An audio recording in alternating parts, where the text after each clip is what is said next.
Hello everyone, Legend of Eon here, and I've got for you guys an updated deck profile of my Immortal Maize Walker. So I did add a lot more draw power in the deck, which makes it way more consistent. Also added like a building kind of synergy, so it's really cool. Almost get to one-shot your opponent, which you get to deal a lot of damage in one turn, so pretty sweet. Without further ado, I'll get into the deck profile. So of course, starting off, an empty coffin, pretty much a whole set for almost any deck.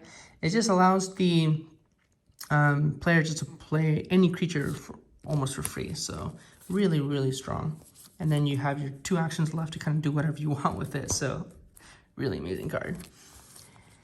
Then, of course, the Immortal Maize Walker, when this card is on the cornfield landscape, it's going to be able to deal triple damage. So, yeah, by itself, it's going to deal 6 damage on its own. So, the more you pump it up, the more damage it's going to deal. So, it's really good. Now, because we want to one-shot our opponent, most of the time when we play the Immortal Maize Walker on any of these cornfield landscape, most likely or not, your opponent's going to play a creature on the opposing side so they can block it. So what we want to do is kind of shoot it off. So we can play like Full Metal Racket to deal, kind of damage to our opponents, which is quite nice.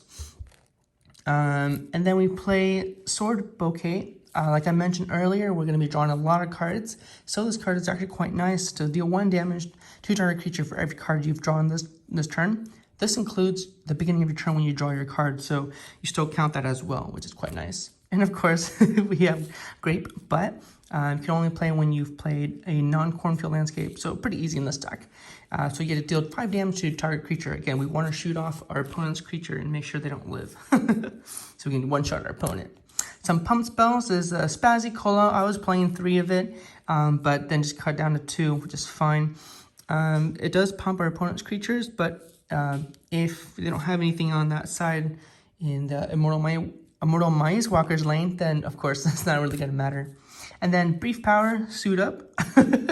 So put some boxers on there. So you choose the Immortal Maize Walker, and then it's going to get +2 attack. So yeah, it's going to be really strong for 4 times 3. Yes, 12 by itself. It's nuts. And then of course, Singing Sword. Again, we're going to be drawing a lot of cards, and I'll show you later on the deck. So target creature gets +1 attack for every card you've drawn this turn. So if you draw 4 cards, for example, on that one turn, that creature's going to get +2 attack. So still really strong.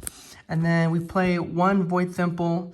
Essentially, it's just, I don't know, I guess it's like an extra card. What I really want is just to have more actions to be able to draw more cards. But, just kind of extra plays as well.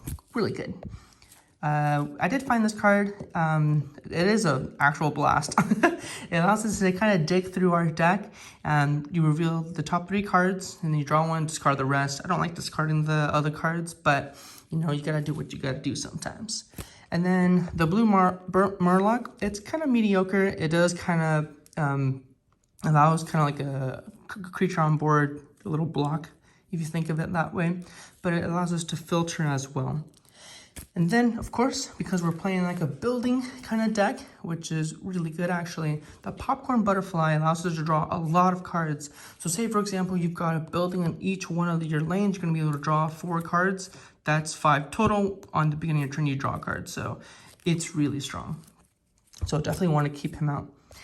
Cardboard Mansion. So it costs 5, but it costs 1 less to play for every 5 cards in your discard pile. So we're mostly not going to be doing that and not trying to discard our deck or anything. But you can essentially gain an action every single turn, which is bonkers. How we're going to play that out is Log Knight. We can play him for 1. Floop, you can put a building from your hand below this lane. So yeah, kind of push more plays. So this is really awesome. Some more buildings that we're playing is Yellow Lighthouse. At the start of your turn, each player who controls a creature gets to draw a card. So you're going to be drawing a lot of cards, which is quite nice. And then, of course, the Shadowy Pyramid is kind of similar to the Blue Murloc, which allows you to draw cards. To use filter again. And then we don't normally use the Snow Training Camp, but you can if you really wanted to. Otherwise, we don't really. It's just another card for a building. So, And then last but not least, we play the Bayou Fountain. So this card is actually an MVP of the deck. What you do is you play it in any of the cornfield landscape, and then during the turn, when you play your Immortal Maize Walker, for free essentially, you can play this card. And what it does is because you have so many cards in your hand, once you're done using your actions, you can start discarding your hand. You choose that creature and it gets +1 attack for every card you discarded. And on top of that, you can do that as many times as you want. So if you got, 10 cards in your hand, you can discard 10. Your Immortal Maize Walker will get plus 10 attack, which is really crazy. So anyway, that is the deck profile. Thank you guys so much for watching, and see you guys next time. Bye!